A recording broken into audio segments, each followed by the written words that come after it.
क्या ढूंढ रहा है नासा समुद्र के गहरे तल में?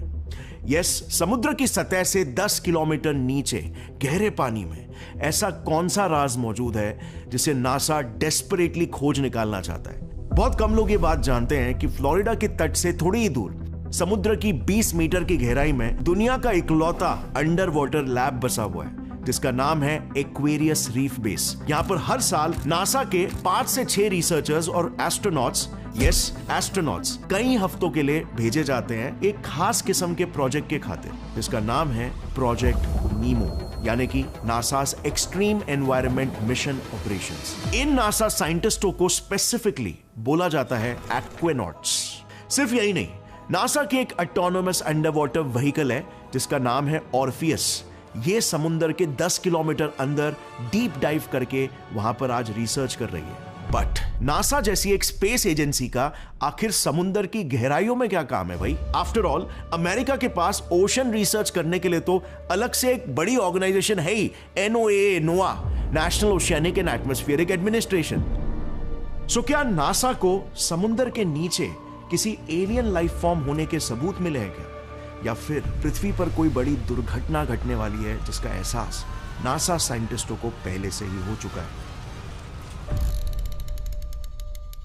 एक फेमस जियोफिजिसिस्ट एडवर्ड बुलर्ड ने एक बार एक बहुत ही इंटरेस्टिंग बात बोली थी। पृथ्वी का 2/3 हिस्सा महासागरों के पानी से भरा हुआ है, लेकिन आज भी हम चांद और मार्स की सतह के एक एक नक्शे और उसके वातावरण के बारे में हमारे समुद्रों से ज्यादा जानते हैं, which basically means समुद्र के तल तक पहुंचना और वहां पर जाके रिसर्च करना इतना डिफिकल्ट है। और ये जानते हुए भी नासा ने अपने इस यूनिक समुद्री मिशन के लिए अपने ऊपर अगले 2 महीनों का डेडलाइन रख दिया है। सो ऐसा क्या होने वाला है जिस वजह से 2 महीनों का डेडलाइन नासा वालों को रखना पड़ गया? चलिए समझते हैं क्या एग्जैक्टली चल रहा है नासा साइंटिस्टों के दिमाग में और क्या हमें इस बात की टेंशन लेनी चाहिए। देखो, आज ही के दौर में ना नासा एक बहुत ही खतरनाक मिशन प्लान कर रहा है। एक ऐसा मिशन जिसके लिए मैं पर्सनली 6 सालों से वेट कर रहा था। ये देख रहे हो, पानी में रहने वाले सभी जानवरों की स्पीशीज में से 90% ऑर्गेनिजम्स सब इस सनलाइट जोन में रहते हैं। पता है ऐसा क्यों है? इतने बड़े ओशन में से इतना छोटा सा हिस्सा सबसे ज्यादा पॉपुलेटेड क्यों है? वेल, इसका मेन रीजन ये है कि जैसे जैसे आप पानी की गहराई में जाते चले जाते हो, प्रेशर उतना ज्यादा बढ़ने लगता है। हर 10 मीटर गहरा जाने पर वाटर प्रेशर 1 एटमॉस्फेयर से बढ़ता है। एक एटमॉस्फेरिक प्रेशर यानी कि जो प्रेशर हमारा बॉडी नॉर्मली जमीन में फील करता है, या कह सकते हैं पृथ्वी के एटमॉस्फेयर में फील करता है। आपको याद है वो टाइटन सबमर्सिबल का किस्सा? वो सबमरीन सी लेवल से 3.5 किलोमीटर अंदर थी जब वो इम्प्लोड हो गई थी और अंदर बैठे लोग 1 मिलीसेकंड के अंदर ही पूरी तरीके से लिटरली वेपराइज हो गए थे। एकदम इंस्टेंटली। उन्हें दर्द भी महसूस नहीं हुआ होगा क्योंकि ब्रेन को ही पेन सेंसेशन फील करने के लिए कम से कम 25 मिलीसेकंड्स का समय लग जाता है। इससे पहले कि वो लोग कुछ महसूस भी कर पाते, सब कुछ एक झटके में ही नष्ट हो गया। मगर जिस गहराई में टाइटन इम्प्लोड हुआ था, उससे भी और 3 गुना ज्यादा नीचे नासा जा रही है, क्योंकि नासा बहुत ही जल्द एक बड़े लेवल का एलियन एक्सप्लोरेशन मिशन प्लान कर रही है, वो भी हमारे ही सोलर सिस्टम के एक ऐसे स्पेस ऑब्जेक्ट में जहां पर हमें एलियन लाइफ मौजूद होने के संकेत मिले। बस वहां पर जाकर हमें कंफर्म करके आना है। अब वो कौन सा मिशन है और हमारे ही सोलर सिस्टम में एग्जैक्टली नासा एलियंस को कहां पे ढूंढने वाली है, क्या आपको ये चीज पता है? वेल, इसके बारे में हम कुछ ही देर में जानेंगे, लेकिन इससे पहले फर्स्ट थिंग्स फर्स्ट, समझते हैं कि एक एलियन मिशन का पृथ्वी के गहरे समुद्र से क्या लेना देना हो सकता है। वेल, आपको तो पता ही है कि पृथ्वी में लाइफ की शुरुआत गहरे समुद्र में ही हुई थी, और यही फैक्ट नासा के लिए एक बड़ा प्रूफ ऑफ कॉन्सेप्ट है। दरअसल नासा साइंटिस्ट के अनुसार देयर आर 3 बेसिक क्राइटेरियाज जिससे हम जैसी लाइफ का जन्म होता है किसी भी एनवायरनमेंट में। Number 1 water, number 2 energy, number 3 chemistry. हम कितने भी विकसित और इंटेलिजेंट बीइंग्स क्यों ना बन जाए, लेकिन अंत में हम सब नॉन लिविंग एटम से ही तो बने, और हम सब पर भी वही laws and forces of nature applicable है। कुछ ऐसे स्पेसिफिक एलिमेंट्स है जो लाइफ को जन्म देने के लिए बिल्कुल जरूरी है, जैसे carbon, hydrogen, oxygen, sulphur etcetera. और ये एलिमेंट्स जब एक दूसरे के साथ एक स्पेशल वे में कंबाइन होते हैं तो इनके इंटरैक्शंस, जिसे केमिस्ट्री कहते हैं, से लाइफ का जन्म होता है। मगर सारे एलिमेंट्स को साथ में रख देने से क्या ये अपने आप कंबाइन हो जाएंगे और लाइफ का जन्म हो जाएगा? वेल, इसे ऐसे समझो, अगर हमारे पास चाय पत्ती, चीनी और अदरक हो तो क्या इनको साथ में एक पतीले में रखने से चाय बन जाएगी? बिल्कुल भी नहीं, राइट? चाय बनने के लिए चाहिए एक मीडियम, जो कि है वाटर, और फिर चाहिए एनर्जी इन्हें आपस में इंटरैक्ट कराने के लिए। जैसे हम गैस से डिराइव्ड हीट एनर्जी चाय में ट्रांसफर करते हैं और चाय बनता है। अब पृथ्वी के शुरुआती दिनों में इन एलिमेंट्स को भी एक स्पेसिफिक वे में कंबाइन होने के लिए वाटर और एनर्जी की जरूरत थी, जो कि उस वक्त हमारे समुद्रों में मौजूद थी। मे भी आपको सवाल यह आए कि एनर्जी डीप ओशन में कहां से मिल सकती है? समुद्र के गहरे अंधेरे कोनों तक तो सूरज की किरणें थोड़ी ना पहुंचती है, और पृथ्वी पर तो हर कोई लिविंग बीइंग सन पर ही तो प्राइमरीली डिपेंडेंट है फॉर एनर्जी, राइट? वेल, ये ना एक बहुत ही कॉमन मिसकंसेप्शन है कि हम जीव सनलाइट के बिना जी ही नहीं सकते। असल में हम एनर्जी के बिना जी नहीं सकते, और सनलाइट बाकी एनर्जी सोर्सेस में से बस सिर्फ एक सोर्स है। पृथ्वी पर लाइफ की शुरुआत सनलाइट से नहीं हुई थी, और इसीलिए नासा की दिलचस्पी ओशन के नीचे एक स्पेशल जोन में है जहां पर लाइफ पहली बार जन्म लिया था, द हेडल जोन।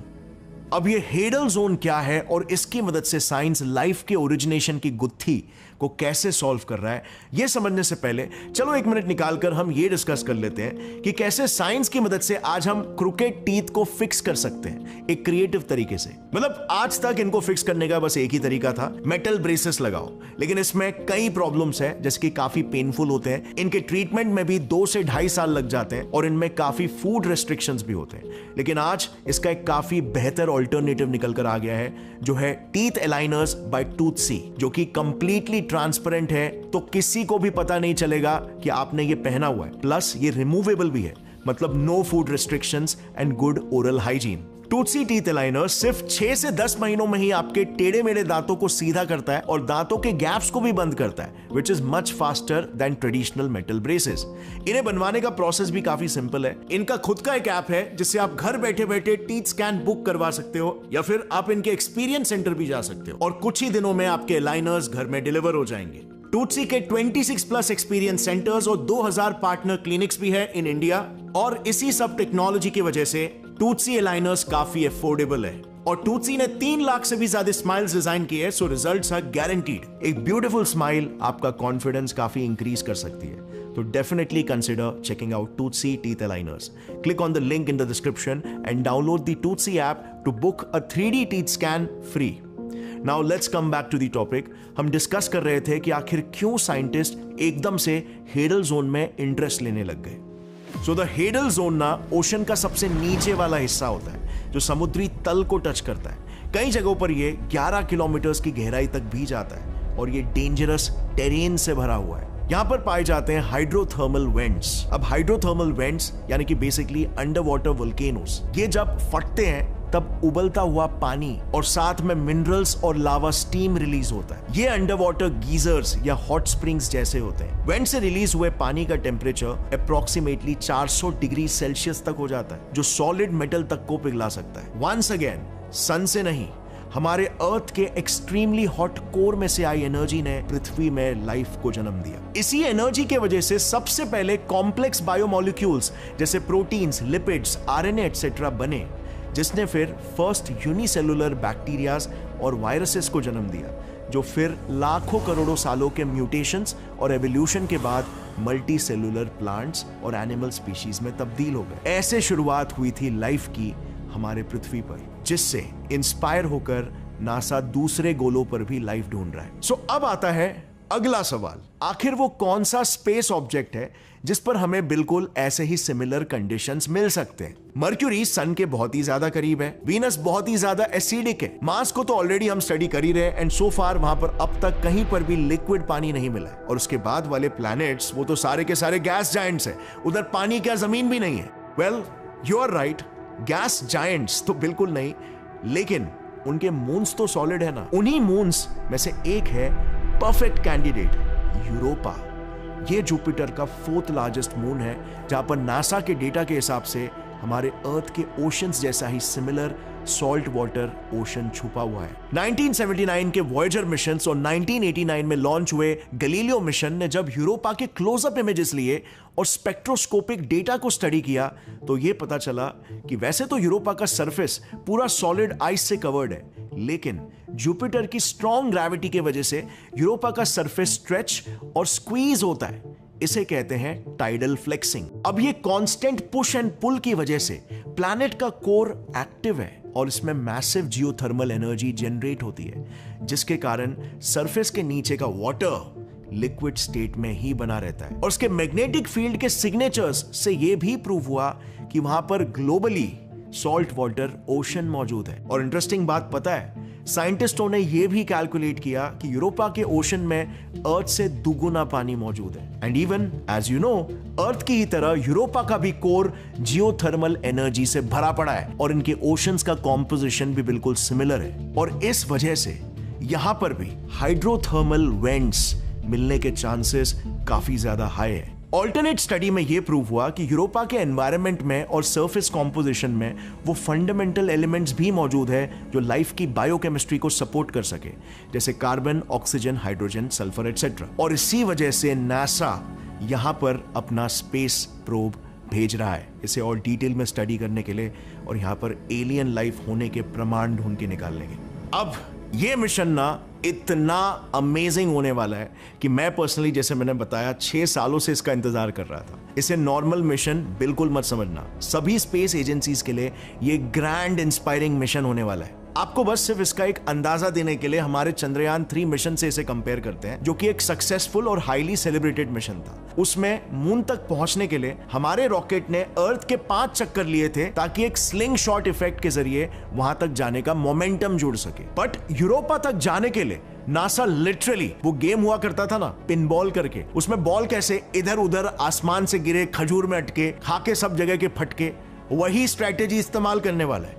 दिमाग फाड़ कैलकुलेशंस होने वाले हैं। जुपिटर के मून यूरोपा का डिस्टेंस चंद्रयान 3 लूनर मिशन से ऑलमोस्ट 1600 गुना ज्यादा है। स्केल के लिए जस्ट इमेजिन करो कि मून आपकी बगल वाली बिल्डिंग में है तो यूरोपा का डिस्टेंस अप्रोक्सीमेटली मुंबई से ऑल द वे दिल्ली तक का ट्रैवल होगा। और इस सफर में बड़े बड़े गैस जायंट्स की तगड़ी ग्रेविटी, उनके सैकड़ों मून्स का ग्रेविटेशनल इंटरफेरेंस, एस्ट्रॉइड बेल्ट जिसमें लाखों स्पेस ऑब्जेक्ट्स हैं, उनसे और उनकी ग्रेविटेशनल इन्फ्लुएंसेस से बचते हुए जाना, एंड नॉट टू फॉरगेट सन की ग्रेविटी और सोलर विंड्स।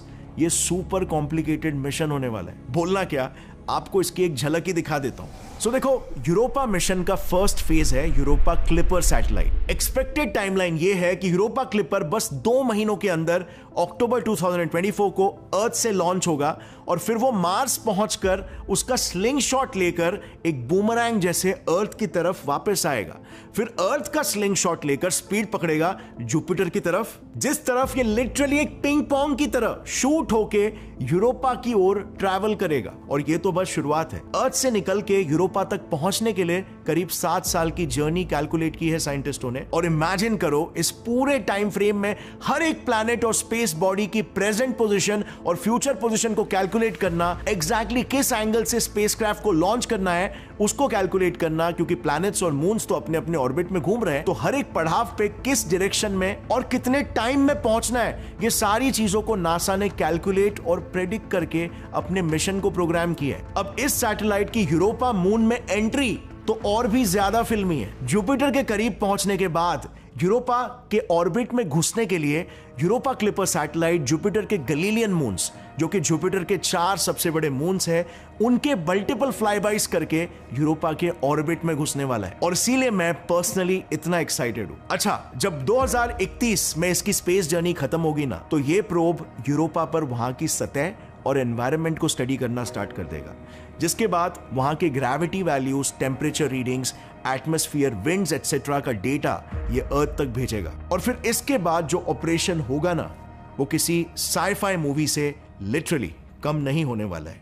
यूरोपा पर पहुंचने के कुछ ही दिनों बाद यूरोपा की सतह पर क्रायोबॉट्स, यानी कि बर्फ पेनिट्रेट करने वाले रोबोट्स भेजे जाएंगे, जो कि उसकी सतह की डिटेल जांच पड़ताल करेंगे। अभी के एस्टिमेट्स के हिसाब से यूरोपा पर मिनिमम 2 किलोमीटर से लेकर 20 किलोमीटर तक की मोटी बर्फ की परत हो सकती है, जिसे पेनिट्रेट करके प्रोब को नीचे गहरे पानी तक पहुंचना होगा, जिसे करने में सालों का वक्त लग सकता है। वो क्रायोबॉट बर्फ को न्यूक्लियर पावर से मेल्ट करते करते नीचे समुद्र की गहराई तक पहुंचेगा और अपने साथ 48 माइक्रो रोबोट्स लेकर जाएगा, जिसे नीचे डिप्लॉय किया जाएगा, जो कि फिर समुद्र की गहराई में अलग अलग जगह पर स्विम करके लाइफ की खोज करेंगे। एकदम साइ-फाई, राइट? और अगर लेट्स से हमें एलियन लाइफ मिल जाती है तो उसकी बायोलॉजी आखिर कैसे होगी? जस्ट इमेजिन कैसा महसूस होगा अगर फाइनली हमें यह पता चल जाए कि हम इस ब्रह्मांड में अकेले नहीं हैं। काफी डीप और एक्साइटिंग थॉट है, राइट? आपके ओपिनियन में यूरोपा के डीप वाटर्स में लाइफ मिलने के क्या चांसेस है? क्या चांसेस है कि वहां पर एक एलियन लाइफ फॉर्म की खोज हो जाएगी इस मिशन के जरिए? इफ यू आस्क मी, जरा सोचना कि आज दुनिया भर के कितने ही स्पेस एजेंसीज मिलकर एलियन लाइफ को सदियों से ढूंढने की कोशिश कर रहे हैं। यूरोपा तो फिर भी हमारे बहुत ही नजदीक है। हमारे पास तो आज के तारीख में ऐसे यंत्र है जैसे केपलर स्पेस टेलीस्कोप, हबल और James Webb space telescope, just to name a few, जिससे हम लाइफ के evidences millions of light years दूर तक खोज पाते हैं। लेकिन अब तक अनफॉर्चुनेटली एलियन लाइफ होने का, मौजूद होने का हमें कोई ठोस प्रमाण नहीं मिला है। ऑल्सो हम लाइफ के जन्म को उसी तरह से स्टडी करने की कोशिश कर रहे हैं जिस तरह से लाइफ पृथ्वी पर इवॉल्व हुई थी। बट डीएनए जैसा ही कोई दूसरा सेल्फ रेप्लिकेटिंग कॉम्प्लेक्स मॉलिक्यूल जरूरी नहीं है ना कि सिर्फ पृथ्वी वाले ही स्टाइल में ही जन्म लेता हो, वाटर बेस्ड ही हो। लाइफ के जन्म के और भी तो कई तरीके हो सकते हैं जो अब तक हमें नहीं पता।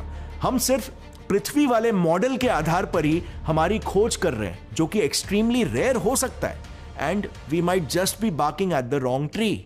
बट यू नो व्हाट, ये सब कुछ अच्छे से पता होने के बाद भी आज दुनिया के बेस्ट ब्रेन्स, बेस्ट साइंटिस्ट एकजुट होकर अपनी नेशनैलिटीज, अपने रंग, अपने जात, अपने धर्म, अपने सेल्फ डाउट्स सब कुछ बुलाकर कंधे से कंधा मिलाकर उस 1% चांस को सक्सेस में बदलने के लिए जुटे हुए हैं। And this is the beauty of humanity. ये है इंसानियत एट इट्स वेरी कोर, जिसने हमें दुनिया की सबसे आधुनिक सभ्यता बनाई। It is just pure curiosity. और हम ये बात अच्छे से जानते हैं कि इवन अगर हम फेल भी हो जाए, लेकिन ऐसे अनबिलीवेबल मिशंस इंसानी पोटेंशियल का बेस्ट बाहर निकालते हैं। हम इंसानों में बहुत ज्यादा पोटेंशियल जरूर है, लेकिन वो बेस्ट पोटेंशियल बाहर निकालना कोई आसान काम नहीं है। ऐसे क्यूरियोसिटी ड्रिवन रेवोल्यूशनरी मिशंस हमें वो वजूद, वो मीनिंग देते हैं जो हमें आगे ढकेलते रहता है हमारी सभ्यता को बेहतर बनाने में।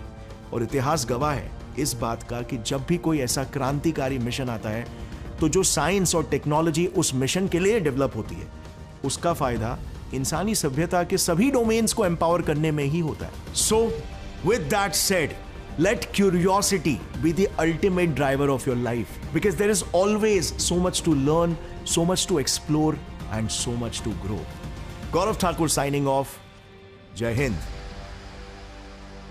और हाँ फ्रेंड्स, जाने से पहले consider downloading the Toothsi app. Toothsi teeth aligners आपके सभी तरह के टीथ अलाइनमेंट इश्यूज को फिक्स करता है। Click on the link in the description and book your free 3D teeth scan today.